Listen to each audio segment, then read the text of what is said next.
ટીવાય બીએના વિદ્યાર્થીઓ, તમારું એક આખું પ્રકરણ છે વિવેચન એટલે શું, વિવેચક અને સર્જક વચ્ચેનો સંબંધ, વિવેચનનું કાર્યક્ષેત્ર.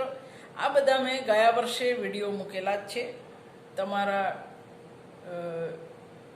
પ્લેલિસ્ટમાં જોશો તો મળી જશે.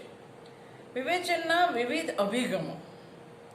પહેલાં તો અનેક અભિગમો અભ્યાસક્રમમાં હતા. ઐતિહાસિક અભિગમ, કૃતિલક્ષી અભિગમ, કર્તાલક્ષી અભિગમ. પણ તમારે અત્યારે અભ્યાસક્રમમાં ખાલી 3 જ અભિગમ છે: કૃતિનિષ્ઠ અભિગમ, તુલનાત્મક અભિગમ અને પ્રકારનિષ્ઠ અભિગમ. ટૂંકમાં જ વાત કરીશ, બાકીનું તમે ક્લાસમાં ભણ્યા જ હશો. તુલનાત્મક અભિગમ એટલે શું? હકીકતે તુલનાત્મક સાહિત્યની અંદર જે તુલનાત્મક વિશેષણ વપરાય છે એ સાહિત્યનો અભ્યાસ કરતી પદ્ધતિ દર્શાવે છે. તુલનાત્મક એ કોઈ પ્રકાર નથી સાહિત્યનો. તો તુલનાત્મક અભિગમ એટલે તુલનાત્મક પદ્ધતિએ થતું ભિન્ન ભિન્ન સાહિત્યનું અધ્યયન. તુલનાત્મક સાહિત્ય શબ્દ પ્રયોગ જે કમ્પેરેટિવ લિટરેચર અંગ્રેજીનો શબ્દ પ્રયોગ છે એનો ગુજરાતી છે.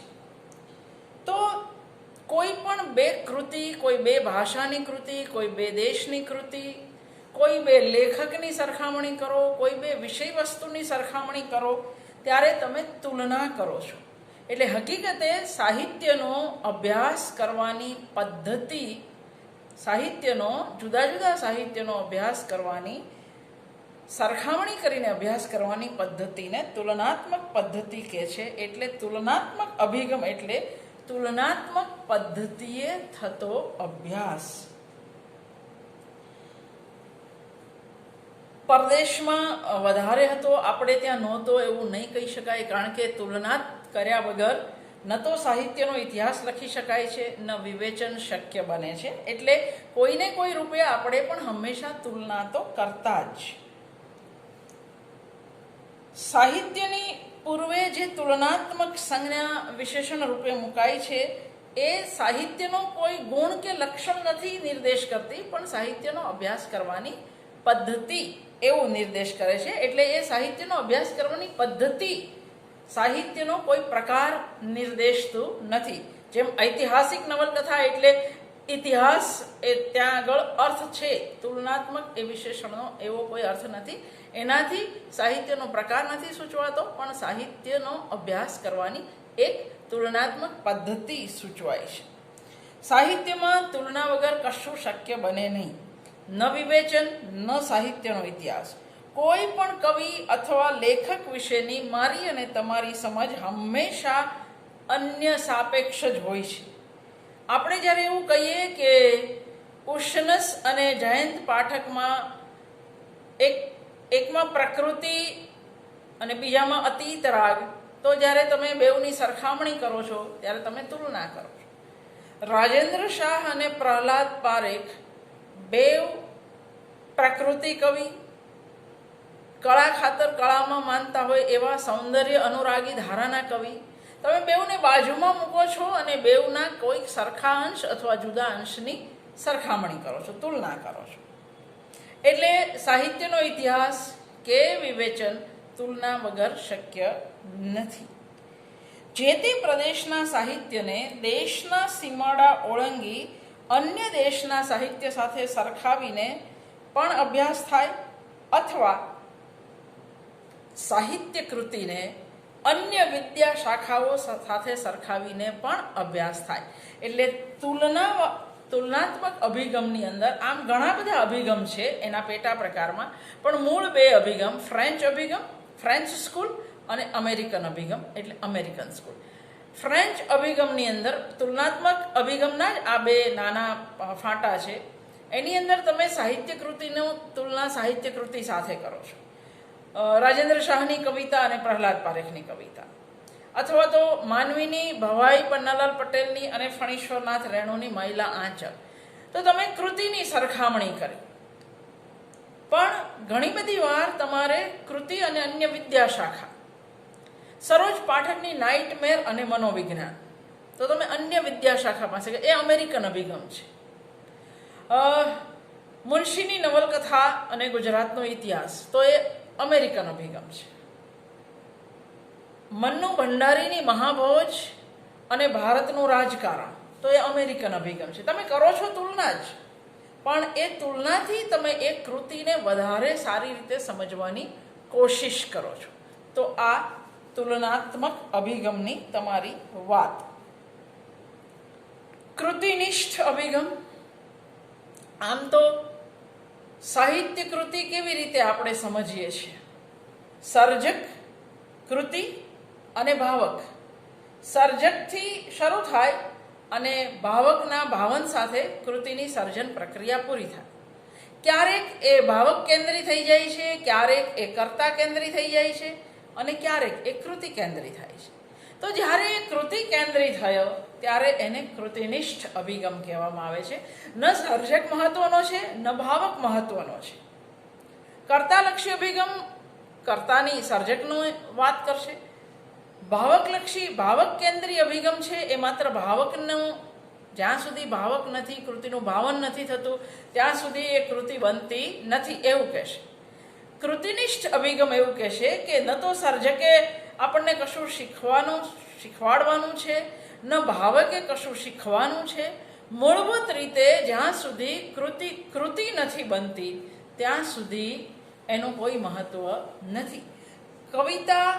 કવિતા સિવાય એણે બીજું કશું સંક્રમણ કરવાનું નથી. A poem should not mean but be. કવિતાએ કોઈ અર્થ આપણને પહોંચાડવાનો નથી, એણે માત્ર કવિતા બનવાનું છે. કૃતિનિષ્ઠ અભિગમવાળા આવી વાત કરશે. કૃતિ સ્વયં પર્યાપ્ત જગત છે. કૃતિના દરેક ઘટકો પરસ્પરને સંવાદી બને અને જો કૃતિ જીવંત એકતા, એટલે જેને ઓર્ગેનિક યુનિટી કહેવાય, સજીવ એકતા પ્રાપ્ત કરે તો બસ વાત પૂરી થઈ ગઈ. એનાથી વધારે સર્જકે કશી ચિંતા કરવાની રહેતી નથી. કૃતિ પહોંચે છે કે નહીં, એણે કોઈ પ્રભાવ પાડ્યો કે નહીં, એની કોઈ ચિંતા આ અભિગમ કરતો નથી. કૃતિ બાહ્ય જગતની આ અભિગમ ચિંતા કરતો નથી. એટલે કૃતિનિષ્ઠ અભિગમના મુખ્ય લક્ષણો જો જોવા હોય, વૈજ્ઞાનિક અભિગમના પ્રાધાન્યવાળા યુગમાં કૃતિ કળા પદાર્થ પર વિશેષ ભાર મૂકવામાં આવ્યો. વૈજ્ઞાનિક અભિગમને ધીમે ધીમે કૃતિને રચનારા સર્જક અને કૃતિને માણનારા ભાવકને બાજુ પર મૂકીને કૃતિની જ ચર્ચા શરૂ થઈ. એટલે કૃતિની રૂપરચનાનું મહત્વ વધ્યું. કૃતિનિષ્ઠ વિવેચના શું કરે છે? તો એક, કૃતિની અખંડતા પર ભાર મૂકે છે. કૃતિની વસ્તુલક્ષી તટસ્થ તપાસ પર ભાર મૂકે છે. બે, ભાષાના માધ્યમ પર કૃતિનિષ્ઠ અભિગમ ભાર મૂકે છે. કવિ કર્મ, સર્જક કર્મનું મહત્વ વધે છે. કવિ કર્મ એટલે જેણે ભાષાની શક્યતા કેટલી તાગી બતાવી એનું મહત્વ વધ્યું. પ્રેરણા, કવિને કઈ પ્રેરણા મળે? અંતઃસ્ફુરણાના પ્રશ્નો, સમાજના પ્રશ્નો, ભાવક પર પડતા પ્રભાવના પ્રશ્નો, એ બધું જ કૃતિનિષ્ઠ અભિગમવાળા બાજુ પર હડસેલી દે છે. કૃતિને સ્વયં પર્યાપ્ત જગત માનવામાં આવે છે. કૃતિની તપાસ તેના ઘટકોના પરસ્પર સંબંધો વડે જ કરવાની. એ સંવાદિતા પ્રાપ્ત કરે છે કે નહીં એ જ મહત્વનું છે. કૃતિને જોવા માટે બીજા બધા અભિગમો, સમાજલક્ષી, મનોવૈજ્ઞાનિક, ઐતિહાસિક, આ બધા અભિગમોની કોઈ જરૂર નથી એવું કૃતિનિષ્ઠ અભિગમવાળા કહેશે. સર્જકની વિશિષ્ટ સંવેદના પર ભાર મૂકવાનું જે વલણ હતું એ કૃતિનિષ્ઠ અભિગમમાં ઓછું થઈ ગયું. ભાવકથી પણ સ્વતંત્રપણે કૃતિની તપાસ શરૂ થઈ. કળાકૃતિ ક્યાં છે એનો જવાબ આ લોકો આપે છે, વર્ક્સ ઓન ધ પેજ. એને પાના પર શોધો. સમાજના અથવા ભાવક પર પડતા પ્રભાવમાં એને ન વિચારો. જોકે કૃતિનિષ્ઠ અભિગમ પણ એક રીતે થોડોક આત્યંતિક છે, કારણ કે કોઈ પણ કૃતિને તમે સાવ બાકીના બધા જ બાહ્ય પરિબળોથી કાપી અને તપાસ કરી શકતા નથી. એટલે કેમ કૃતિનિષ્ઠ અભિગમ એક સમયે એની પણ મર્યાદા આવી. એનું કારણ આ, કારણ કે કૃતિની દલેદલ તમારે ખોલવા છે તો તમને અન્ય અભિગમોની જરૂર પડવાની જ છે. પ્રકારનિષ્ઠ અભિગમ એ જ વાત કરશે. પ્રકારનિષ્ઠ અભિગમ, ધારો કે કૃતિનિષ્ઠ અભિગમ ના પાડે છે કે બીજા કોઈ અભિગમની જરૂર નથી, પણ તમે જેવો પ્રકાર પાડો છો કે આ સાહિત્ય છે અને આ અસાહિત્ય છે, તમે જ્યારે કૃતિની ચર્ચા કરો છો કે આ કવિતા છે, આ વાર્તા છે, આ નવલકથા છે, આ નાટક છે, આ આત્મકથા છે, એ સાથે તમે પ્રકારનિષ્ઠ અભિગમની અંદર પ્રવેશ કરી જ જાઓ છો. એટલે કૃતિનિષ્ઠ અભિગમ જે હદે શક્ય બને એવું હકીકતે થતું નથી. તો પ્રકાર પાડ્યા વગર આપણને ચાલતું નથી. આપણે શા માટે પ્રકારો પાડીએ છીએ, શા માટે વર્ગીકરણ કરીએ છીએ, જીવનમાં પણ, વિજ્ઞાનમાં પણ અને સાહિત્યમાં પણ? તો આપણી સરળતા માટે આપણે એ વર્ગીકરણ કરીએ છીએ. સાહિત્ય કૃતિઓને પ્રકારમાં વહેંચવાનું પશ્ચિમમાં એરિસ્ટોટલથી અને આપણે ત્યાં ભરત મુનિથી શરૂ થયેલ એ હજુ પણ ચાલે જ છે. અલગ અલગ સામાજિક સાંસ્કૃતિક પરિસ્થિતિઓની વચ્ચે વિકસેલા ભિન્ન ભિન્ન પ્રકારોની ઓળખ, વ્યાખ્યા કે ચર્ચા વિચારણામાં વિવેચકો અને વિદ્વાનો વચ્ચે ભલે એકમતી સધાતી નથી, પ્રકારોની વિભાવના બાંધવા સંદર્ભે પાયાના મતભેદો ઊભા થાય છે અને છતાંય પ્રકારોની વિભાવના બંધાતી જ રહે છે.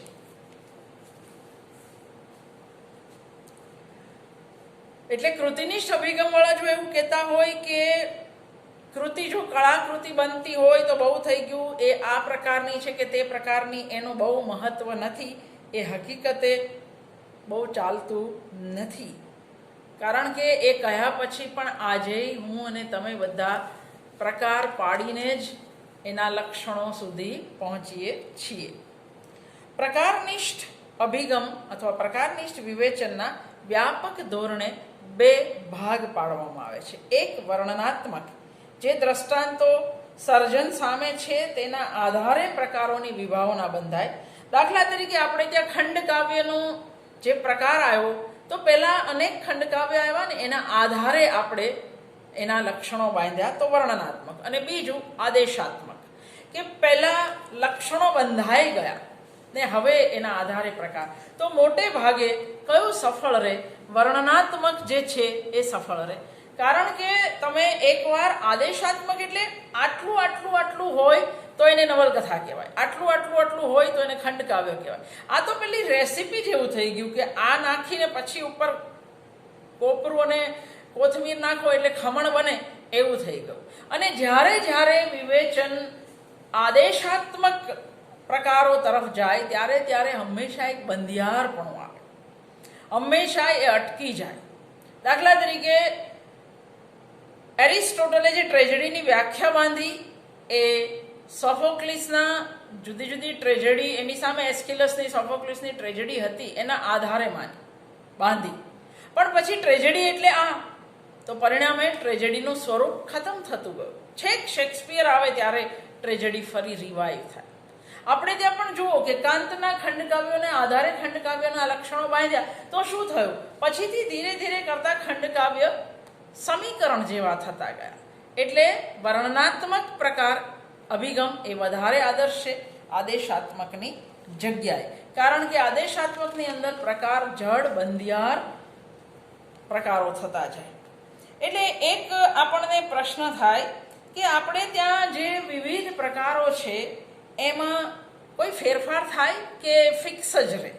તો નવલકથા આવે, કોઈ એક સમયે એ લિરિકલ નોવેલ બને, કવિતા પદ્યમાં જ હોય પણ કથનાત્મક કવિતાઓ છે, પદ્ય નાટક આવે. એટલે એવું કહી શકાય કે કોઈ પણ સર્જક એની વચ્ચેની જે રેખાઓ તોડી અને પ્રયોગ કરે, જો પ્રયોગ પરંપરા બને તો નવો પ્રકાર જન્મે, પણ પ્રયોગ જ રહે તો પછી નવો પ્રકાર જન્મતો નથી. લિરિકલ નોવેલ પ્રયોગ જ રહ્યો, આગળ ન ચાલ્યો. ખંડકાવ્ય પ્રયોગ ન રહ્યો, આગળ ચાલ્યો તો પરંપરા બની, એક નવો પ્રકાર અસ્તિત્વમાં આવ્યો. અમાસના તારા જેવા ચરિત્રો ફરી લખાયા તો એ પ્રયોગ જ રહ્યો. એટલે પ્રકાર ફિક્સ નથી હોતા, એ સતત બદલાતા રહે છે. એ વિજ્ઞાનના પ્રકારો જેવું એનું નથી, એ બદલાય, નવી વિભાવના આવે, નવી રીતે તમારે એની વાત કરવી પડે. એટલે આમ જુઓ તો પ્રકાર એ ખ્યાલ છે, વાસ્તવિક પદાર્થ નથી.